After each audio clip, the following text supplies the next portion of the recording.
Olá, amigos. Vou falar sobre os Paralamas hoje, como é que a canção veio parar no meu disco.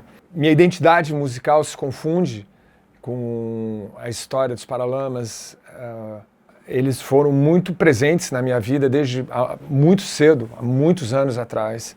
Cada uma das bandas de Brasília tem um filho de diplomata.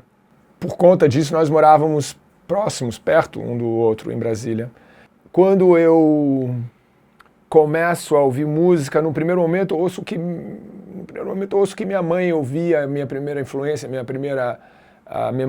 memória musical mais remota é ouvindo folk, que minha mãe, ou menos o que eu mais gostava do que ela ouvia era o folk.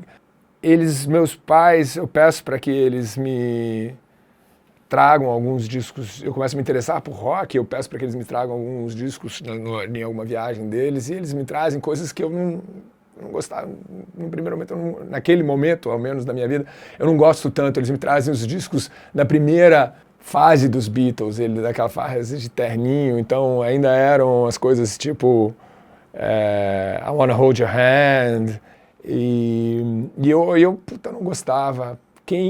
E aí, na rua, jogando bola, através justamente do gosto dos meninos mais velhos, no caso o Bi e o Ebert, a gente começa a ouvir o que os garotos mais velhos ouviam, né? A gente começa a ouvir, então, o gosto do Bi e do Ebert. E na época era, o que eu me lembre, assim, basicamente era Hendrix e Led Zeppelin. E eu associo o começo, até hoje, décadas depois, eu associo o começo da minha vida musical com o Ebert. O Ebert tocava também, ele já tocava naquela época, então se eu devia ter 12 anos, o Ebert deve ser um pouco mais velho do que eu, o Ebert devia ter 14, 15 anos. E naquela época o Bi já tocava com ele também. Eles eram já inseparáveis, e o Bi eu lembro que o Bi tinha um baixo laranja, tosco a beça. Eu lembro que o braço era, ao menos para minha mão pequena, naquela época parecia um braço dessa grossura. E o Ebert, em determinado momento, o pai dele era um oficial da aeronáutica, e o pai dele, em algum momento, numa viagem para o exterior, traz uma Gibson para ele.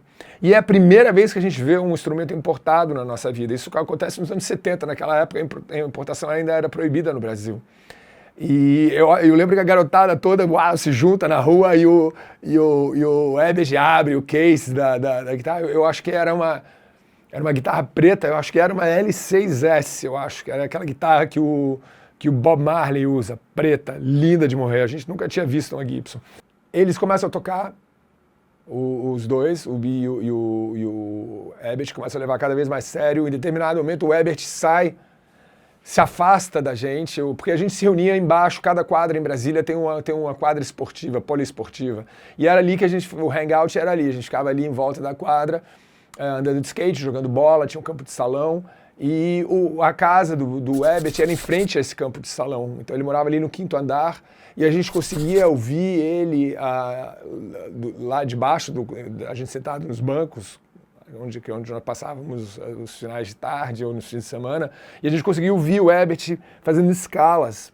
E em algum momento dá um clique na cabeça do Ebert, e o cara passa o dia inteiro estudando música. Ele até, nessa época, é curioso que ele se afasta do rock, e ele começa a ouvir jazz rock, ele começa a ouvir John McLaughlin, umas coisas mais jazzy.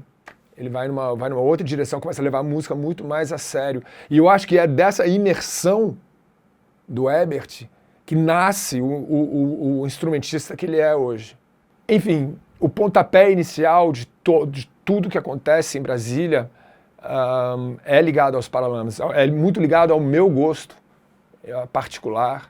E tem várias pessoas que foram cruciais na minha vida e determinantes, que acabaram determinando o rumo da minha vida, sabe? Eu acho que eu posso dizer, em grande parte, o Renato, sim, mas eu acho que o Ebert também é um elo fundamental nessa história, na minha história. E eu lembro uma vez o Bi vira para mim e fala, eu não sei onde foi, que o Bi vira para mim e fala, pô, você não gosta muito dos Paralamas, né? E quando o Bi fala isso, fala, pô, não é verdade, meu. Ao vivo, Os Paralamas é uma das bandas mais afiadas, possivelmente a mais afiada do rock brasileiro. A gente escolheu essa porque o projeto, na verdade, nasceu como um show. Eu poderia ter escolhido alguma outra música, mas essa ao vivo, ela tem um efeito nas pessoas que é surpreendente.